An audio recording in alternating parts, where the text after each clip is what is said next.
This visit brings us to the sixth principle of success, without which the 5 principles I have given you previously would be useless. It is the principle of self-discipline. Self-discipline, as I am presenting it to you here, has reference not only to your mastery of negative habits, which stand in the way of your success, but more particularly to your development and enforcement of the positive habits you will need in order to avail yourself of the 6 assets you brought over with you in that sealed envelope I mentioned in our first visit. Now let me give you a list of the more important things over which you will have to exercise self-discipline before you can embrace and use the great master key to riches. 1, you will have to gain mastery over your tongue by acquiring the habit of thinking first and then speaking after you are sure that what you say will benefit you and not injure others. A loose tongue often is one's greatest liability. 2, you will have to exercise self-discipline in mastering the common tendency to strike back at those at whom you have a cause, real or imaginary, for a grievance.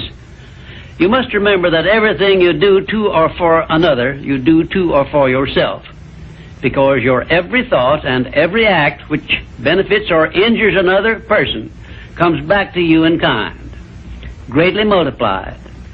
So, if you feel that you must slander another person, do not speak it, but write it. Write it in the sands near the water's edge, then move away from it until the tides have flown. 3, you will have to exercise self-discipline over all of your emotions, particularly your emotions of love, hate, fear, and sex. These are the big 4 of your emotions, and they can make you or break you according to the extent of discipline you exercise over them. 4, your mental attitude needs discipline and control at all times. Lacking this discipline, it can, and it often does, drive away friends, destroy opportunities to get ahead, brings on physical and mental illness, develops stomach ulcers, and makes peace of mind impossible. 5, I have reserved the emotion of sex for special mention, because failure to exercise self-discipline over this emotion probably heads the list of all the causes of personal failure. The emotion of sex is the most powerful of all emotions, and it is nature's great creative instrument with which all species of living things are perpetuated. The proper means of self-discipline of the emotion of sex is transmutation, the control and direction of this great emotional feeling toward the attainment of worthy purposes, such as the fulfillment of one's major purpose in life. The great leaders, artists, orators, industrialists, and professional people have learned the art of sex transmutation through the proper system of self-discipline. Because of the delicacy of the subject of sex emotion, I am limited as to the information I can give you about it on this visit, but I have covered the subject much more in detail in some of my books. And 6, your stomach also needs discipline through the proper habits of dieting and fasting, because information on dieting and fasting should come from your own doctor. I will not go into details concerning them, except to call your attention to the need for knowledge on this subject. Personally, I attribute my sound physical health mainly to the habits of dieting and fasting which I have developed through the years.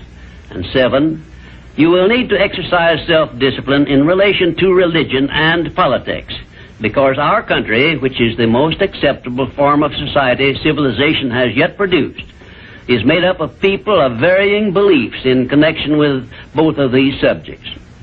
To be happy and prosperous in our country, we must learn to live and to let live, to give others the privileges we ask and demand for ourselves. And this often calls for strict discipline over self. 8, but I have reserved until the last my reference to the most important circumstances over which you must exercise the strictest of self-discipline if you are to embrace and use the great master key to riches. I have reference to your profound privilege of taking possession of your own mind and directing it to whatever ends you may desire. You cannot take possession of your own mind or direct it to definite ends without a practical system. I have devoted the better portion of my past life to the revelation and presentation of such a system. And I know that this system works because it has been successfully used by many millions of people throughout the world. The system is not only practical and workable, but it is so simple that anyone who is ready for it may master it and use it successfully. Its use does not call for a genius nor a great amount of formal education. It calls only for a will to take possession of one's own mind and a definite purpose to which the mind is to be directed. Self-discipline by Thomas A. Edison made him the world's greatest inventor, who revealed to mankind during the first half of the 20th century more of nature's secrets than had been uncovered during the entire previous history of civilization. Self-discipline carried Wilbur and Orville Wright through a multitude of failures and enabled them finally to give the world its first practical airplane, an achievement which has made the world smaller and changed the entire trend of civilization.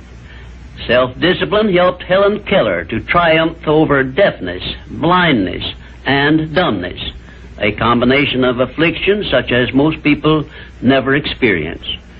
Self-discipline helped me to carry on through years of heart-aching discouragement and defeat and give the world the first practical philosophy of success based on the know-how gained by hundreds of men and women who spent a lifetime by the trial and error method in discovery of the principles which lead to personal success.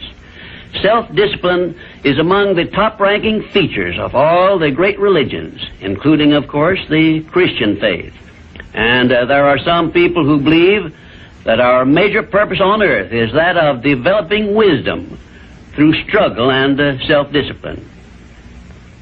One thing is certain: no one ever becomes very wise without the aid of self-discipline, and no one ever finds peace of mind and happiness without the strict exercise of self-discipline. Self-discipline is the only means of transmuting sorrow into faith. It is the only means by which we may transmute hatred of others into the milder emotion of sympathy for them.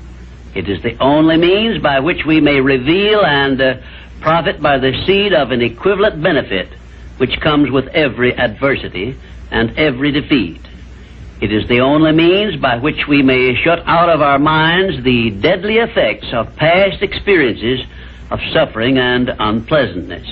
And it is the means by which we may discover that other self we carry around with us, that self which has great capacity for belief and does not become influenced by failure and defeat. Self-discipline can give us freedom from the fear of death, the most difficult to master of all of our fears. It can free us from the disease of hypochondria, the fear of imaginary illness with which so many people suffer and sometimes die. Self-discipline is the means by which we may think our own thoughts, live our own lives as we wish to live them, and remain forever free from the evils of fears and limitations which we have inherited from the dark ages before the dawn of civilization.